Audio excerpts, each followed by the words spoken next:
All right, guys, so we have some actual information for this coalition event, this Chaos Awakes campaign, essentially. So we're going to break this down. Phase 1 is going to be in June. The coalition event, Classic Fusion, start of the event dungeon, and Bastion redesign. Phase 2 is going to be July 2025. Free Legendary Champion, which we'll go over in a minute, and the champion. Wait, Free Legendary Champion in the Champion Chase. Okay, well, there is actually a login Champion Chase as well. It's a free Legendary. This is a little bit weird wording, but it is like the Alice Chase. That's what they mean by that. The duration is going to be June 5th to August 6th.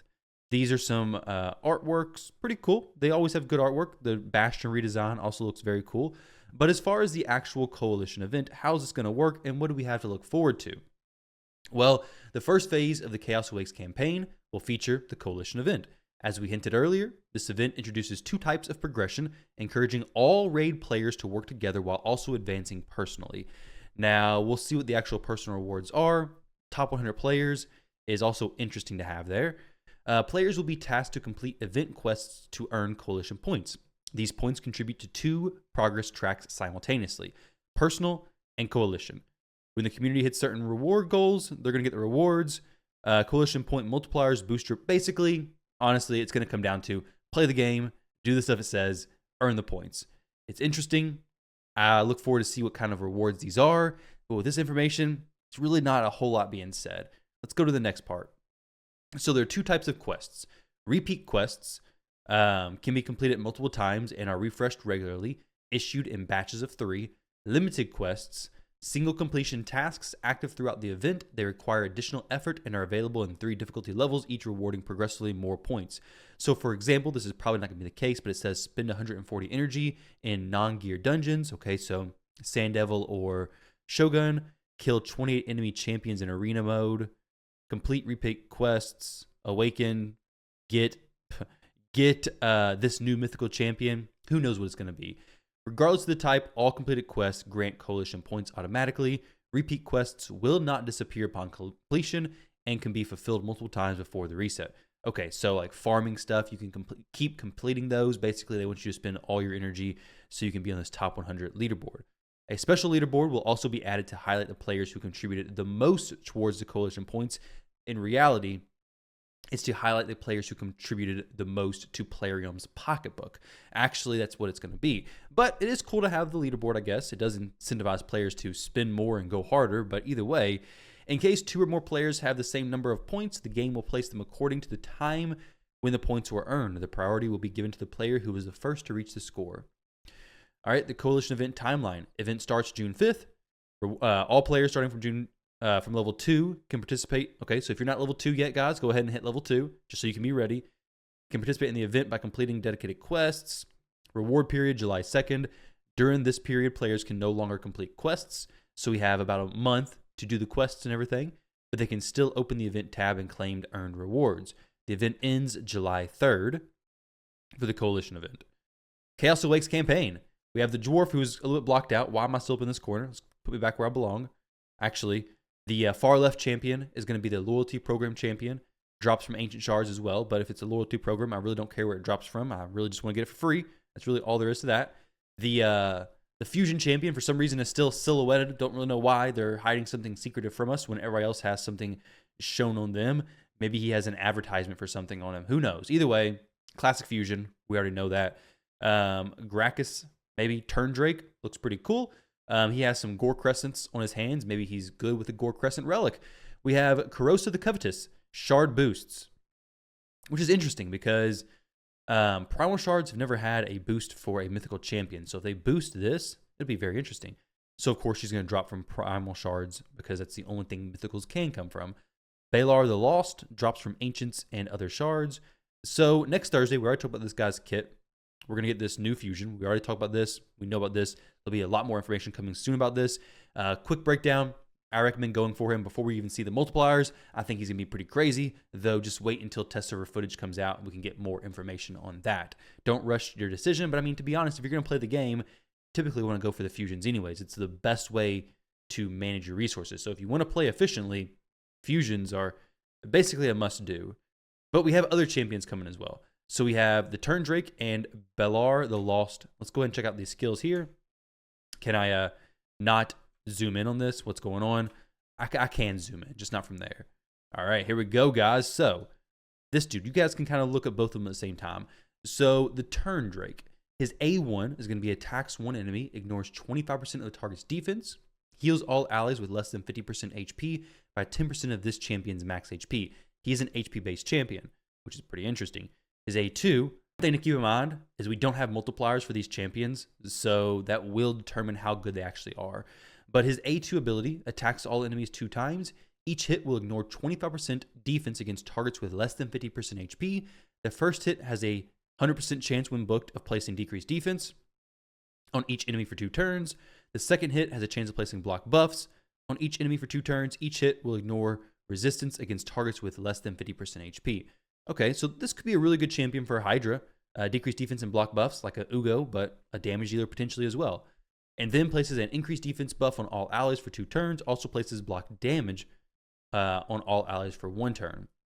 So, interesting champion. Possible clan boss champion that block damage potentially. Though, with this build, I'm thinking I don't know, it's kind of weird. He's doing increased defense, but he's an HP-based champion. His stuff probably scales on HP. But I guess we'll see soon enough. It's just kind of weird to have buffs with this as well with no extra turns. Either way, if an ally has more than 50% HP and is under any buffs placed by this champion, that ally deals 10% more damage. If an ally has less than 50% HP and is attacked by an enemy under any debuffs placed by this champion, that ally receives 10% less damage. If there are multiple champions on the team with this skill, only one will activate. So this could actually be pretty cool with Hydra just wanting to boost champions' damage. I don't know. Either way, cool champion. I like to have him, but I guess we'll see how good he is when the multipliers are released. So, Balar the Lost. His A1 attacks one enemy. Before attacking, places shield on this champion for 2 turns. The value of the shield is proportional to this champion's attack. 50% chance of placing 25% poison sensitivity for 2 turns. Once again, a Spirit Affinity champion. Attack type. Kind of strange. They both look like they'd be Force champions, but they're Spirit. Either way, his A2 attacks one enemy. Chance of placing Leech. So it's going to be 100% when fully booked up. Instantly activates all poison debuffs on all enemies. That's very cool. His A3 is attacks one enemy. Before attacking, places increased accuracy buff on all allies for 2 turns. Has a chance of placing decreased resistance on all enemies for 2 turns. And then places 3 5% poison debuffs on the initial target for 2 turns. If it's a crit, places 3 poisons for 2 turns on all enemies instead. So just don't attack champions you're weak affinity against. Build them with 100% crit rate. And you're going to have some good AoE poisons going out, which is awesome.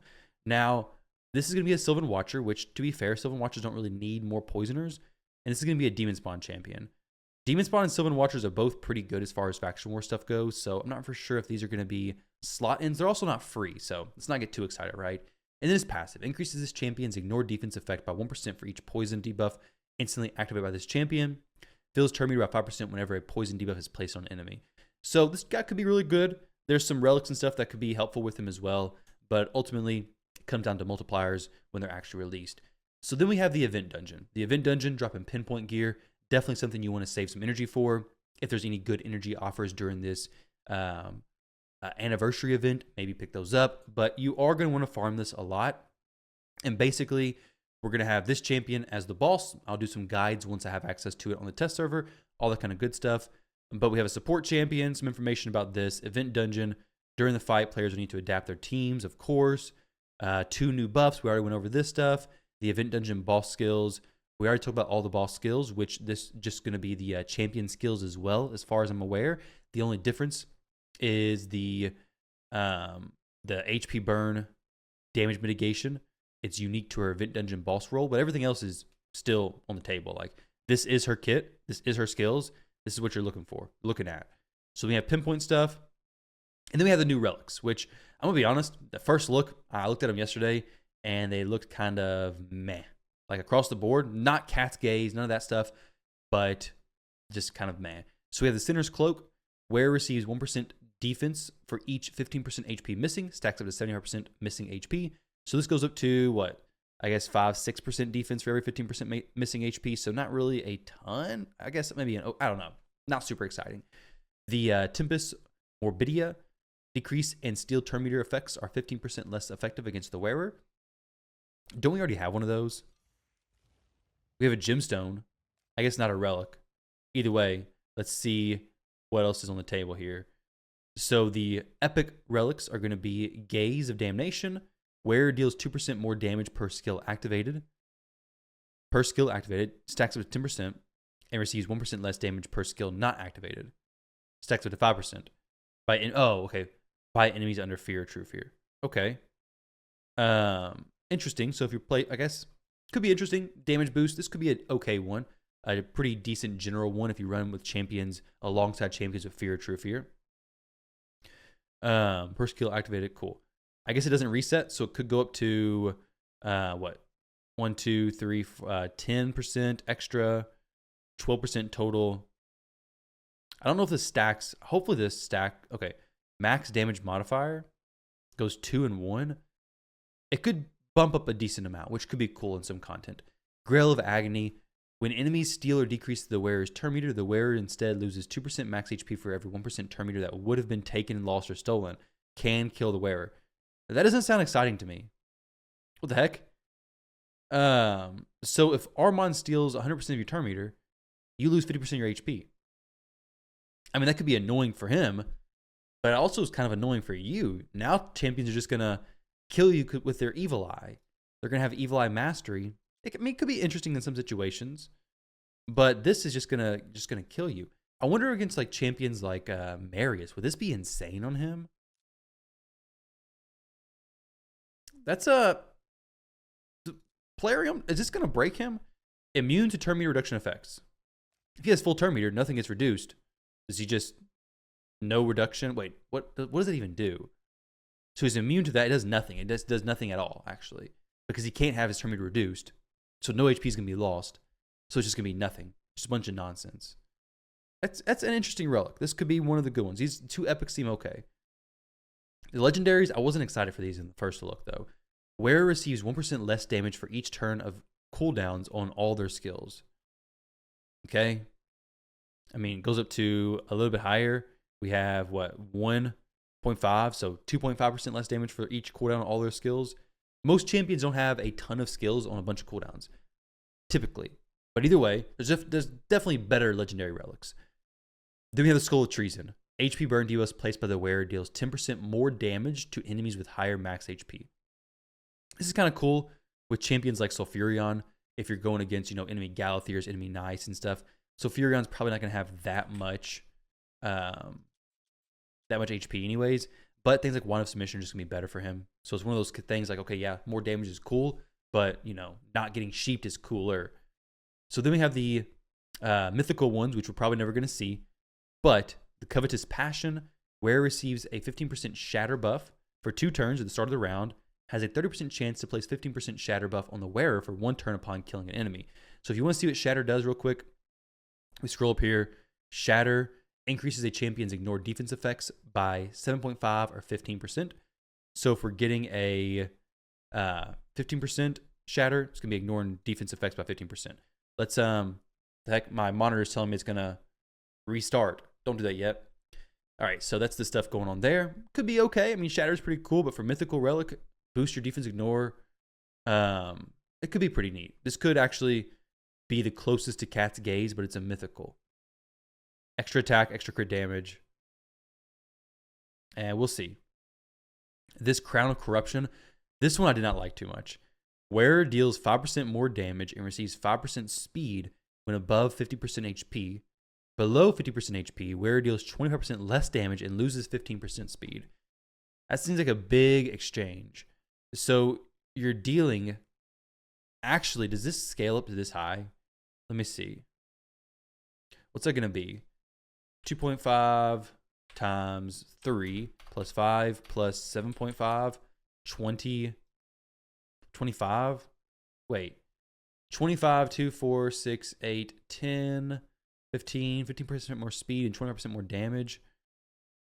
I mean, that doesn't seem super exciting even for like a Trunda. There's no like double circle slots for Hydra, nothing like that. So honestly, let me know which ones you guys are most excited about, but I don't really see any of these as being super exciting personally. We do have these avatar frames in the badge, so there's some cool stuff, but ultimately, guys, that's a breakdown of what's coming up. there's a lot of cool stuff. There's some new champions coming up. We have some new events. We have some new relics coming. The new relics, I'm not super excited for them. I honestly am halfway tempted to start just saving my relic crafting material to like spread them out to, okay, I don't really want, which is actually a decent idea, is okay, I don't really want these event relics, so maybe use the event relic material to combine with Chimera stuff. Maybe I want a new Chimera legendary. Well, I'll combine it 50-50, and then I'll have a 25-25 and then 50 split to get possibly something in the standard Chimera or the event group. Assuming we can't also get from the Alice Adventure. I assume we can't. But either way, I'm not super excited for these new event relics personally. Maybe I could be wrong, and it could be amazing. Also, they could buff relics. I doubt they'll ever do it for event ones, especially. Those would be the lowest priority. Things like, I don't know, the Axe Serpentis needs a buff. So whenever they do that, we can start seeing if they do other things. But I may actually just split the relics and try to get some things from other areas as well. But the most valuable for me being standard is actually very valuable. Chimera is very impactful. This could be cool with a few of them. This could be cool. There's a lot of them that could be cool if I get legendary or mythicals. Actually, any mythical would probably be pretty cool. But either way, guys, that is an update along with the event dungeon, the event coming up. It's a little bit about the Coalition event. We still don't have information about the rewards in the Coalition event, but we do know it is starting very soon. So, guys, let me know what you think about the stuff down below. I will be doing content as soon as I can on the new boss, giving the first shot, see how it goes. Is it easy? Is it difficult? Either way, guys, thank you all again, and I'll catch you in the next one.